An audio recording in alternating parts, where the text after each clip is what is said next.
7 conseils de savoir-vivre que les parents modernes ne donnent pas à leurs adolescents. Malheureusement. Bonjour, je suis Anna Gass, la fondatrice d'Apprendre les bonnes manières et de Ligne de France. Aujourd'hui, surtout inspirons-nous de ce manuel, gros coup de cœur, Passeport pour le monde, manuel de savoir-vivre à l'usage des jeunes, paru en 2012 et les deux auteurs, Patricia Deprel et Eleonora Balzano. Je m'inspirais de cela et ensuite je développe. Donc ce sont des conseils que l'on trouve dans ce manuel dont la principale caractéristique est d'être exigeant. Et vous allez le constater vous-même, ce n'est plus vraiment le cas de nos jours. Premier numéro, 271. Dès que la différence d'opinion tourne à la polémique, bas en retraite afin de ne pas laisser la discussion s'envenimer. Même si tu estimes avoir raison, aie la courtoisie de ne pas le relever. Là, on est dans un monde on va défoncer tout le monde. J'ai raison et voilà. Et si je blesse les autres en le disant, si je les vexe, c'est tant pis pour eux, ils n'ont qu'à pas être susceptibles. Voilà. On défonce les portes, on défonce les fenêtres, on défonce l'amitié. Voilà. Et les parents invitent à ce que les jeunes bousculent et t'as raison, voilà, tu t'affirmes. Et donc là, il est dit, voilà, écoutez, même si tu as raison, par courtoisie, ne le relève pas. Encore une fois, il y a des exceptions, d'accord ? Il y a des exceptions et on ne fait pas les règles à partir des exceptions. Voilà. Là, par exemple, des exceptions on parle avec certains parents d'élèves, là, justement, et... parents de nos amis qui ont des adolescents, et les questions se posent. Parfois, l'adolescent, il est seul en classe, et sur les questions d'Halloween, sur les questions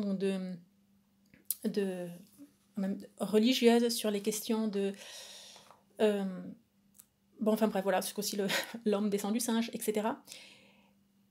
Les parents ont dit, ça c'est l'enseignement qu'on te donne, et ça c'est, sur les questions de tout ce qui est trans et compagnie maintenant, et voilà, ça c'est l'enseignement qu'on te donne, ça c'est l'enseignement que donne l'école, etc. Et ils disent, ils laissent l'enfant libre en disant, voilà, je sais que tu vas être examiné là-dessus et qu'on t'attend au tournant, tu réponds, si tu réponds, tu vas dans le sens des enseignements, pas de souci, on t'en veut pas, on sait que, c'est pas te renier, voilà. Et en fait, j'ai eu 2 cas là récemment d'amis dont les adolescents ont eu le courage d'avoir un 0. Voilà, de dire non, ça c'est pas la vérité. Voilà. C'est pas facile, voilà, c'est vraiment pas facile, et mais bon, bref, je me plonge pas dans ce débat, voilà, on ne fait pas les règles à partir des exceptions. Il reste que là, certains jeunes sont allés jusqu'au bout dans la vérité. Waouh. Wow. Deuxième règle, je lis. Sois fair-play.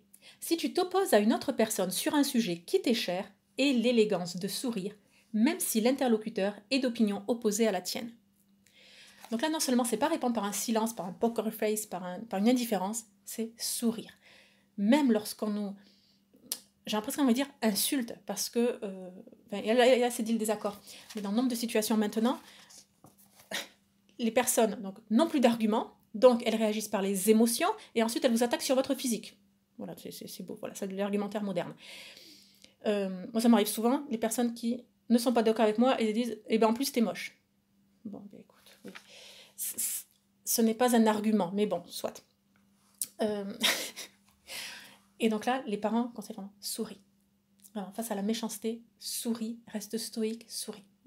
Non, mais c'est beau, c'est un manuel exigeant, c'est beau. Troisième règle, je lis. Ne prends jamais en otage un tiers qui n'est pas concerné par tes règlements de compte, sentimentaux ou autres. Je vous le dis, ce manuel est génial, il est exigeant, vraiment, je suis fan. Voilà, ne pas prendre en otage une tierce personne. Voilà, ça arrive souvent. Et les autres ne savent pas trop quoi faire, se positionner, rien. Ou pire encore, quand elles rentrent dans la discussion, voilà, ça. Et là, il dit vraiment, non. Non, mais c'est beau, voilà, j'ai rien ajouté, en fait, tout est dit. Voilà, c'est sobre, tout est dit. Le point 284. Évite de soulever des sujets sensibles dans certains pays auprès de personnes que tu connais peu. Tu pourrais regretter d'avoir abordé le thème de la corrida avec des Espagnols, ou la chasse à courre avec des Anglais. Là, moi, je le dis très souvent, quand même, la Pologne, c'est souvent, les gens s'imaginent boire comme un Polonais. Bon, en oubliant ce que ça a été dit à la bataille avec Napoléon, etc., en fait, que c'était un côté positif. Bon. Mais il reste aussi que nombre de personnes ne savent pas que en Pologne, oui, il y a des problèmes d'alcoolisme. Pas pour tout le monde, il y en a aussi en France. En fait, l'alcoolisme polonais n'est pas le même que l'alcoolisme français, enfin slave et latin. C'est pas grave, je vais pas développer ici, c'est pas la même chose. C'est juste que boire comme un Polonais, je vais pas vous dire que statistiquement on a tous un alcoolique dans notre famille, d'accord? Je vais pas vous dire ça, mais sauf que, bah si, peut-être que je vous le dis aussi. Enfin, donc,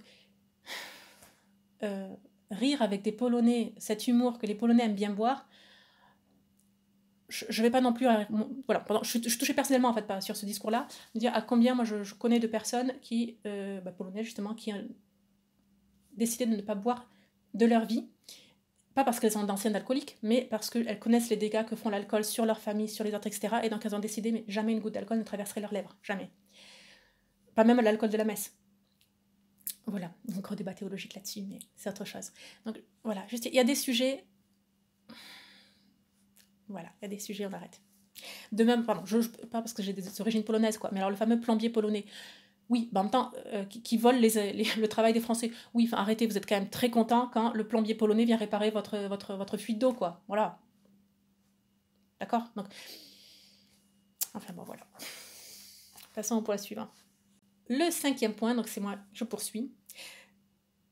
Ces parents qui disent justement, donc, tu ne prends pas de dessert si tu n'as pas fini ton assiette. Au moins chez les invités. Quand tu es invité quelque part, tu es reçu. Si tu n'as pas fini ton assiette, en fait, tu dois finir ton assiette, point. Tu finis ton assiette. Si tu la finis pas, il est hors de question que tu prennes du dessert. Parce qu'avoir les yeux plus gros que le ventre, c'est de la gourmandise. Là, on n'est pas gourmet, c'est de la gourmandise. Voilà. Mais je sais que la question de finir son assiette fait déjà débat dans la communauté Apprendre les bonnes manières. Et tant que notre échange reste poli et courtois, très bien. Tous les avis sont bons à prendre. Mais voilà, c'est là de nos jours, en fait, les parents sont demandent de prendre. Oh bon non, tu manges ce que tu veux, tu t'en fais pas, tu finis pas, c'est ouais ça va. On relativise tout. 6e point, l'habit fait le moine. L'importance du vêtement, de la tenue. Un habit permet de nous lire, de déterminer, c'est un langage. Chaque vêtement, chaque coiffure, le fait qu'on soit lavé ou pas, maquillé ou pas, dans une situation donnée, donne des indices sur la personne. Et voilà, et ça c'est un enseignement que les parents donnent aux enfants, et plutôt de nos jours qui ne le donnent pas. Donc, tu fais ce que tu veux, tout se vaut. Mais même les parents pensent, on est libre, on s'habille comme on veut. Encore une fois, oui, s'il y a bien une époque et un lieu où on peut s'habiller comme on veut, c'est la France des années 2020. Oui, maintenant, chaque vêtement représente quelque chose. Donc voilà, c'est un langage qui se lit, donc, et c'est important, voilà, c'est un langage, ça s'apprend. On apprend à lire et à jouer avec les règles vestimentaires. Je ne développe pas, j'ai déjà fait plein de vidéos à ce sujet, et je ne poursuis pas. 7e conseil que les parents modernes ne donnent pas à leurs enfants. La valeur de l'argent et la valeur du travail. Et les deux étant liés. Voilà. Valeur de l'argent, valeur du travail. Alors c'est un enseignement qui se donne sur des années. Il n'y a pas de mal à ce qu'on gâte nos enfants, en tout cas qu'on pourvoie à leurs besoins pour qu'ils ne manquent de rien. Mais aussi arrive à un certain seuil où est la limite entre le fait de ne pas satisfaire tous les besoins de ses enfants pour leur donner l'envie, la motivation de travailler pour avoir tout de même ce qu'ils souhaitent. Bon, ça c'est un grand débat, je ne vais pas trancher maintenant par vidéo, d'accord? Mais voilà, l'éducation à l'argent n'est plus donnée de nos jours. Mais on va dire, la génération des parents, la mienne est un peu plus au-dessus, ne l'a pas reçue non plus. Donc c'est difficile de transmettre quelque chose qu'on n'a pas reçu soi-même. Mais voilà. Bon, j'espère que cette vidéo vous aura peut-être fait pointer du doigt sur certains aspects, vous fera développer, vous éveillera peut-être même quelques petites anecdotes qui seraient bon de partager avec moi. Je vous dis à très bientôt. Abonnez-vous à la chaîne YouTube et surtout, n'oubliez pas, la bienséance fait la différence.